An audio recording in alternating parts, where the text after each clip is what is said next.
Wilujeng Bapak, Ibu lan sedulur-sedulur katresnan, pepanggihan ing cariyos basa Jawi. Kados pundi pawartosipun? Katur donga mugi-mugi kawontenanipun Bapak, Ibu lan sedulur-sedulur katresnan kanugrahan dening Gusti, kasarasan, katentreman sarta karaharjan. Amin. Ing wekdal niki kula badhe ngaturaken cariyos alaming lelembut anggitanipun JFX Huri kanthi irah-irahan toko gedhe tengah pasar. Kados pundi lelampahipun? Sumangga sugeng midhangetaken.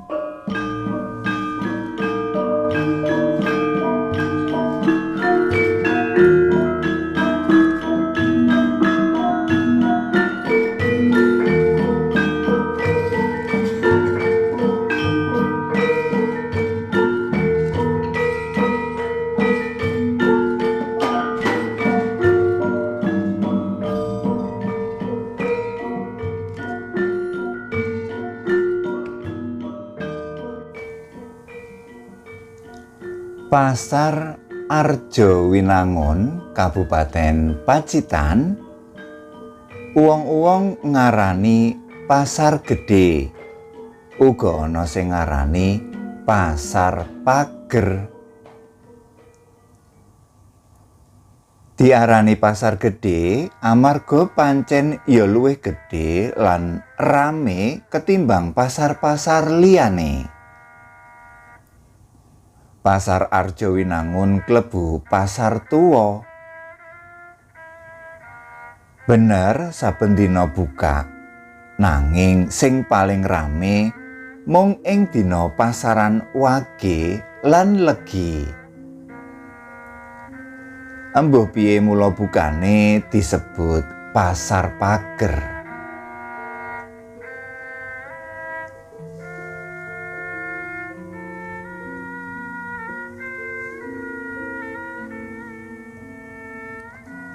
Ing sisih elor ana reca siwa sing ora gedhe, mung setengah meter. Nalika pasar direnovasi taun 1958-an, reca mau nate diurugi, dianggep ora ana paedahe.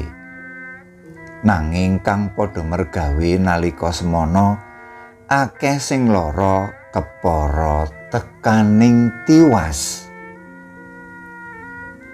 Ditakokake menyang wong pinter, diprayogakake supaya reca mau digoleki lan dipapanake kaya sekawit. Tenan. Bareng reca ditemokake lan dibalekake meneh kaya sekawit, anggone mbangun pasar dadi lancar. Ing sacedhake reca ana toko gedhe kang dadi lengganane bakul saka desa-desa. Klebu Suwignya. Dudu jeneng sabenere. Saka desa ing Kecamatan Kebonagung kang saben wage mesti njupuk dagangan ana kono. Dheweke ing desane uga buka toko kang klebu gedhe lan laris.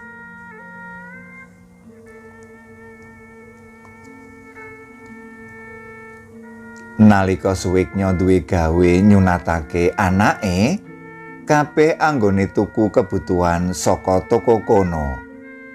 Beras, sawernane, bumbon lan kebutuhan kabeh saka toko lancar ing tengah pasar iku. Wis suwe anggone dadi pelanggane, mula senajan durung dilunasi, tetep diladeni lan dibayar sok yen wis rampung gawe.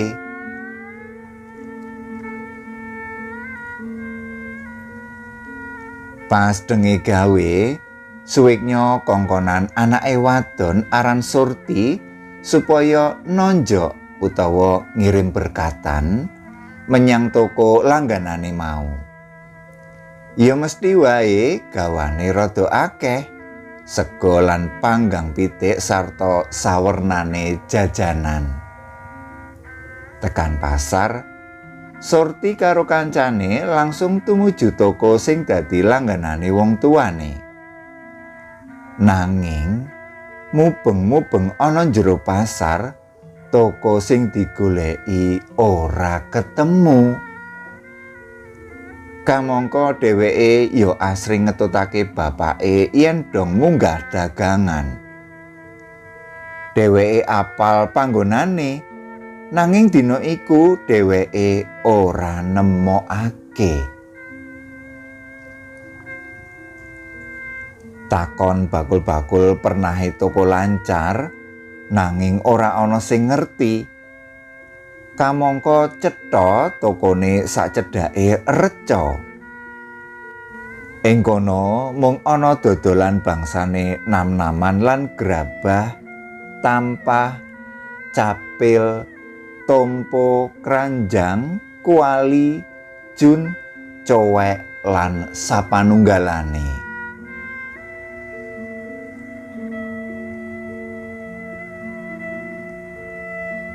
Merga wis kesel goleki ora ketemu, wong loro banjur bali mulih.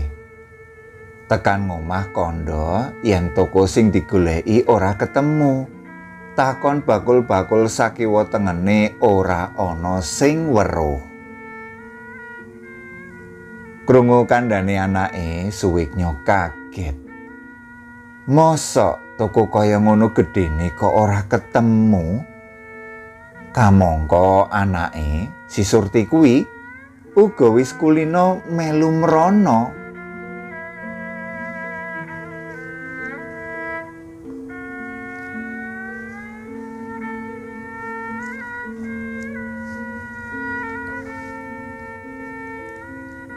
Bareng wis sepasar, selaras karo janjine, Suwiknya karo bojone menyang pasar saperlu mbayar anggone utang. Gandeng dek pas denge gawe, anake ngirim digawa bali. Dina iku kajaba arep mbayar, iya nggawa berkatan meneh kaya sing digawa anake ndek sepasar kepungkur. Tekan pasar, tokone buka kaya biasane. Mung wae Suwiknya nalika iku kok tokone nggondo wangi ora kaya padatan. Karo menehake berkatan lan banjur mbayar bon-bonane, Suwiknya takon.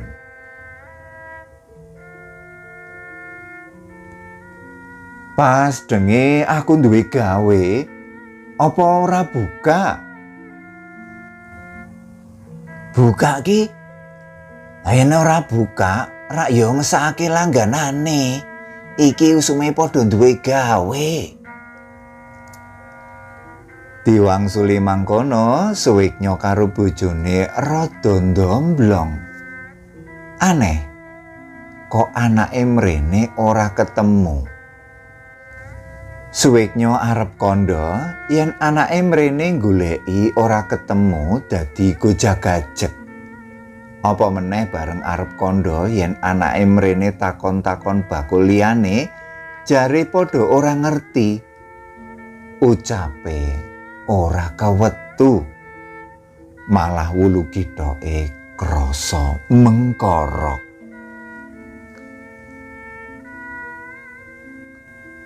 Pas gawe arep kongkonan mrene, ora ana sing tak kongkon.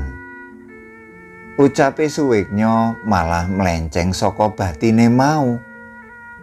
Ing pikirane kebak tandha pitakon, perkara anake kang dikon munjung tekan kono ora nemokake sing digoleki.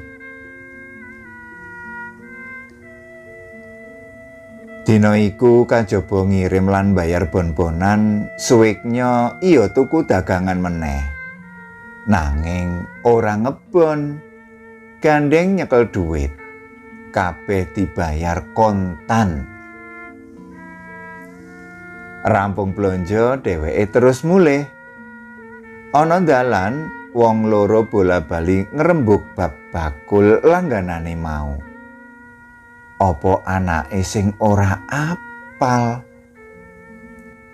Ning jare takon bakul-bakul liyane ora ana sing ngerti lan ora ana toko gedhe ing jero pasar. Tekan ngomah anake dikandhani yen tokone ndek duwe gawe kae jare buka. Dikandhani ngono, Surti uga kandha yen anggone mubeng goleki nganti kesel ora ketemu.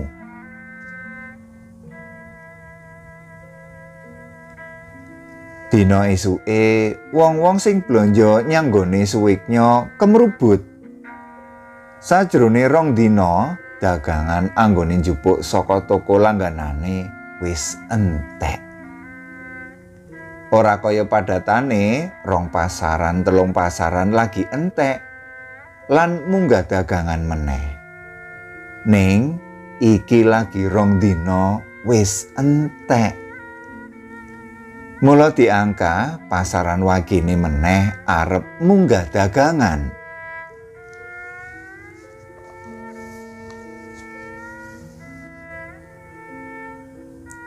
Tenan, dina pasaran wage, Suwiknya karo sing wedok menyang pasar. Saperlu tuku dagangan kaya padatane. Tekan pasar langsung tumuju menyang toko langganane. Nanging tekan jero pasar, dheweke mubeng-mubeng goleki toko langganane ora ketemu. Kaya wong bingung anggone mubeng-mubeng, bola-bali tekan sak cedhake reca.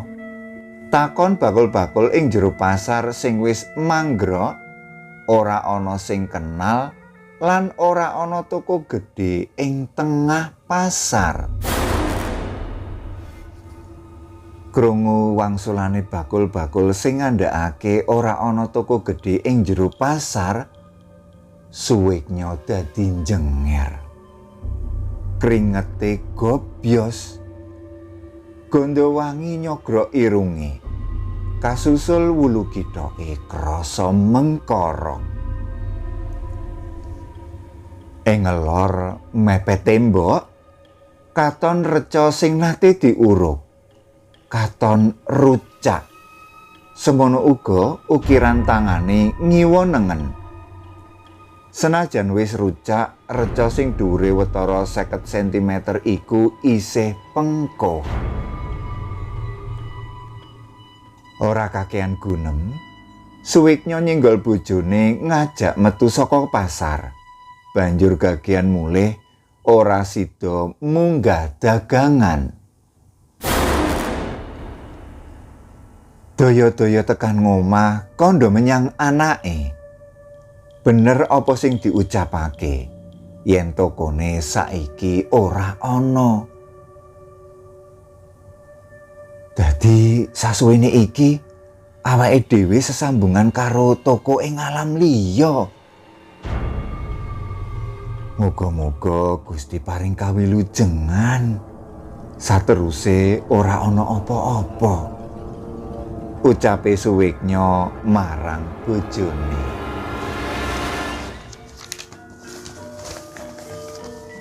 Judel mekaten waosan saking cariyos basa Jawi. Mugi ndadosaken panglipuraning penggalih. Cekap semanten kula nyuwun pamit. Matur nuwun.